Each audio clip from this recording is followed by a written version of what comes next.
Hello everyone, এখন আমি বানিয়ে নেব চিকেন পকোড়া।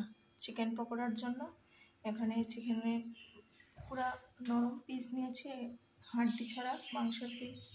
এগুলিকে কেটে ছোট ছোট করে নিয়েছি, মশলা সব দিয়ে ম্যারিনেট করে নিয়েছি।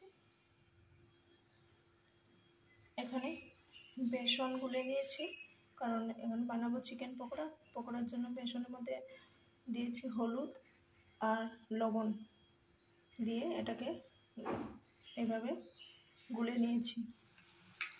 পকোড়াগুলি দিয়ে দিয়েছি কড়াইয়ের মধ্যে, বেসনের গুলার মধ্যে ডুবিয়ে ডুবিয়ে তারপর তেলের মধ্যে দিয়ে দিয়েছি।